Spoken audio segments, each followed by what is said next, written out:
दोस्तों, आने वाला समय, आने वाला दौर, आने वाले समय में जो बिज़नेस सबसे ज़्यादा ग्रो करेंगे और जो सबसे ज़्यादा ट्रेंड में रहेंगे और जिसके ऊपर आप आज से काम करोगे, तो आने वाले समय में आप उसके ऊपर एक अच्छे मकाम पर पहुँच सकते हैं। मैं आज उसके ऊपर बात करने वाला हूँ। दुनिया में अब दिनों-दिन जो पर्यावरण के हालात बदलते चले जा रहे हैं, ग्लोबल वार्मिंग की वजह से दुनिया की हर चीज़ अपने तरीके से बदलती जा रही है।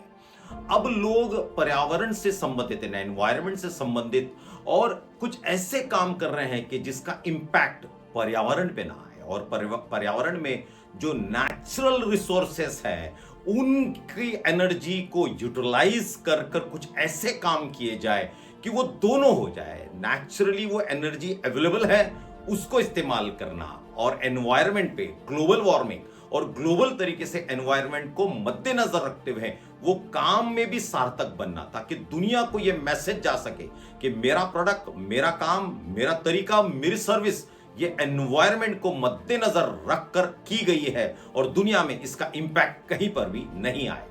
आइए सबसे पहले बात करते हैं, सबसे पहले रिन्यूएबल एनर्जी, जिसे हम ये कहते हैं कि आज के जमाने में सन और विंड और दुनिया की कुछ ऐसी चीजें जो अपने आप में एनर्जी जनरेट करती है और उसके साथ में आजकल जो ट्रेंड बढ़ा है वो है इलेक्ट्रिक, यानी सोलार। ये कुछ ऐसे नेचुरल रिसोर्सेस हैं जिनका आने वाले समय में बहुत डिमांड क्रिएट होने वाली है। अगर आप खुद देख रहे होगे तो दुनिया की विंड मिल्स बढ़ रही हैं, सोलार के पैनल से इलेक्ट्रिक जनरेट की जा रही है और सोलार के पैनल से दुनिया की हर चीज, हर काम करने की कोशिश की जा रही है और सक्सेस 100% मिल रहा है।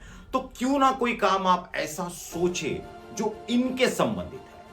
इलेक्ट्रिक गाड़ियों का आजकल आप जो ट्रेंड दिख रहे हैं, तो जिसकी डिमांड दिन ब दिन बढ़ती जा रही है और मल्टीपल डिमांड डेवलप होती जा रही है, 2 व्हीलर से लेकर 4 व्हीलर तक के और बड़े बड़े व्हीकल भी आजकल सभी के सभी इलेक्ट्रिक जनरेटेड गाड़ियों से डेवलप हो रहे हैं। तो कुछ काम ऐसा जो इसके सभी के संबंधित हो, चाहे आप उसमें काम करें तो लंबे समय तक के काम कर सके और एनवायरनमेंट के ऊपर उसका कहीं पे भी इंपैक्ट ना आए।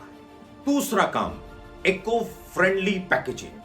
आज दुनिया में कोई भी चीज, अगर आप प्लास्टिक ले लीजिए तो वो हानिकारक है। वो हानिकारक इसलिए है कि वो रीयूजेबल नहीं होने की वजह से उसको डिस्ट्रॉय नहीं कर सकते। अब जब आप डिस्ट्रॉय नहीं कर सकते तो वो समंदर में जाने के बाद में या पानी में जाने के बाद में कितने मुख्य जानवरों की वो जाने लेता है और उससे आज पूरे वर्ल्ड में कितनी तकलीफें हो रही है इसका अंदाजा आपको है। तो क्यों ना कुछ ऐसे प्रोडक्ट डेवलप करें जो इको फ्रेंडली है। वो काम ऐसे कोई प्रोडक्ट जो जनरेट हो रहे हैं लेकिन उसका यूज का आपको करना है।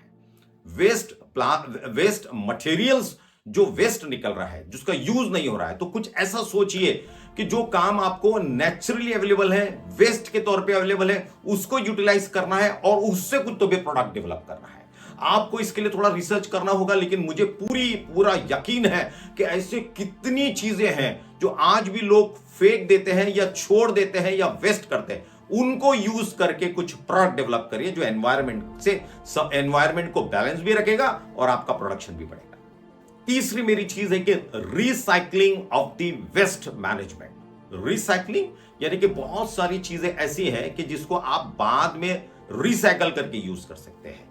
इसका सब प्रोडक्ट बाहर निकलता है, जो चीज का मेन प्रोडक्ट बाहर निकल जाता है उसका वेस्टेज बाहर निकलता है। वो वेस्टेज को इस्तेमाल करना, उसी में से प्रोडक्ट डेवलप करना और उसी में से कोई चीज डेवलप करते हुए वो प्रोडक्ट को लाके मार्केट में लाना जो एनवायरमेंटली इको फ्रेंडली हो और जो प्रोडक्ट दुनिया को देते वक्त आप एक चीज मार्क करिए कि आपके प्रोडक्ट के ऊपर अगर कहीं लिखा है कि it is eco friendly, environmental hazardous इसमें कुछ भी नहीं है और ये दुनिया की आज की ग्लोबल वार्मिंग को देखकर बनाया गया है, तो यकीनन वो प्रोडक्ट लेने के लिए कोई भी मना नहीं करता।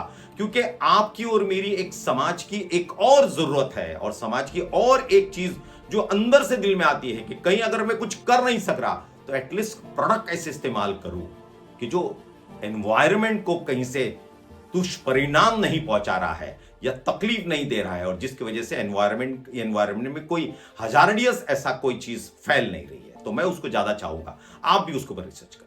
ये सारी चीजें, ये सारे प्रोडक्ट इस तरीके से डिजाइन करके आपको सोचने हैं जो ग्लोबल वार्मिंग के हिसाब से, पर्यावरण के हिसाब से और नेचुरल रिसोर्सेज के हिसाब से आपको अपने तरीके से डेवलप करना है। मेरा आज भी मानना है कि ये प्रोडक्शन, ये काम, ये चीजें, ये सर्विसेज इनसे रिलेटेड अगर आप करोगे तो यकीनन फ्यूचर इसका ब्राइट है, क्योंकि अब धीरे धीरे नेचुरल रिसोर्सेस के भंडार खत्म होते चले जाएंगे और ऐसे जो एनर्जी, रिन्यूएबल एनर्जीज ज्यादा लोगों को इस्तेमाल करने के लिए आएगी और उसी में से आप अपनी दिनचर्या, दिन के काम और हर आपकी एक्टिविटी और हर आपको मिलने वाली सुविधाओं पर आपको इसके ऊपर भी निर्भय रहना पड़ेगा। अगर आपको मेरी चीज अच्छी लगी तो शेयर करिए, अगर आपको इसमें से कुछ लगता है कि आप इसको और अच्छे से डेवलप कर सकते हैं तो यकीनन इसमें कोशिश करिए। कुछ सजेशंस हो तो मुझे भेजिए ताकि मैं डिस्क्रिप्टिव में और डिटेल में पर्टिकुलर सब्जेक्ट वाइज बहुत सारे वीडियो बना सकूं। उम्मीद है आपको पसंद आएगी, पसंद आई तो जरूर इसको शेयर करिए। Thank you and wish you all the very best.